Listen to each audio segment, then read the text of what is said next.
It is Friday, October 17th, and here are some things on the news that you might have missed. So I'm sure by now all of you have seen OpenAI's new Sora AI videos where it can make very, very realistic and lifelike AI videos. Most specifically, Martin Luther King Jr. People have made some videos about him doing some absolutely crazy things, and now OpenAI has said that Sora will no longer make videos of Martin Luther King Jr. after users created disrespectful deepfakes.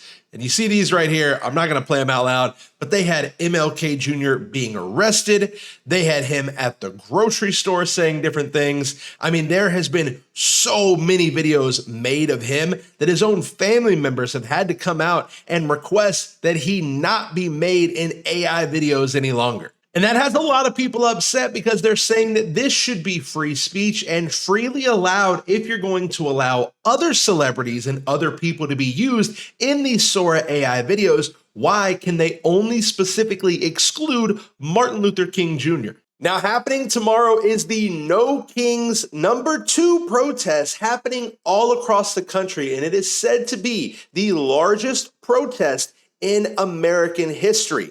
Now, if you don't remember what the first No Kings protest, it's basically a protest against Donald Trump. They're calling him a king, and they're saying that they will not have any kings, and they have scheduled the second protest for this Saturday.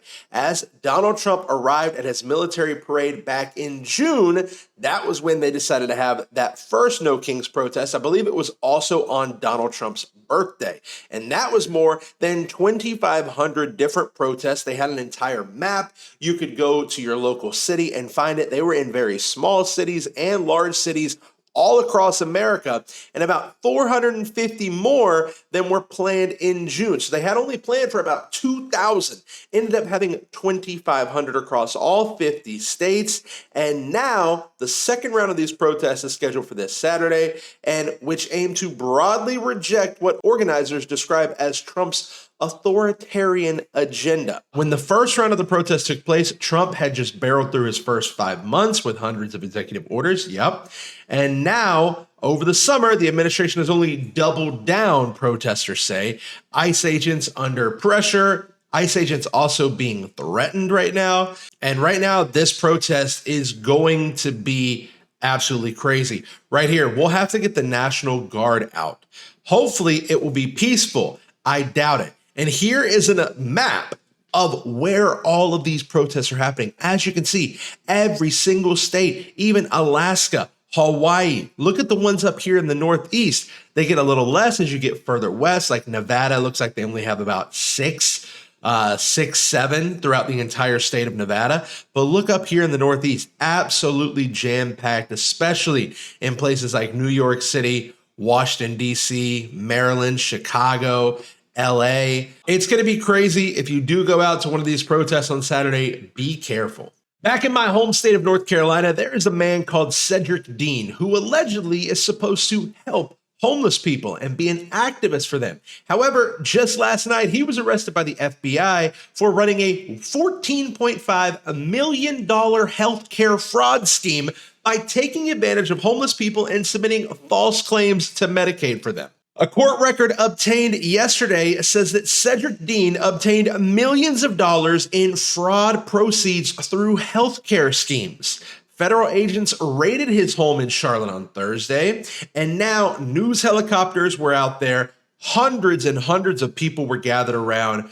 We did do a court-authorized investigation activity today. The FBI said, not just the local, not just the state, the FBI.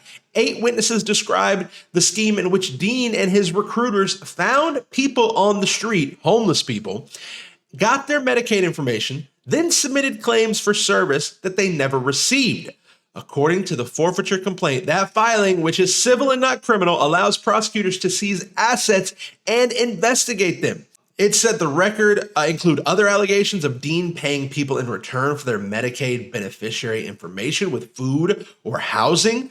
He hired staff, but not enough to provide services for his company. He used a doctor to misdiagnose people and submit more Medicaid claims. And then he billed Medicaid for approximately $1 million of reported rendered services per month. but never actually offered any services. In total, as of July 7th, he had submitted claims for more than $14.5 million in Medicaid funds and received more than $8 million. He used some of that money to buy vehicles, jewelry, and properties. This guy, if found guilty, is an absolute scumbag to take advantage of Medicaid and homeless people. But guys, that is all the news we have for today, keeping it short and sweet. Make sure you guys hit that subscribe button down there, and I will be back with more news in the next one.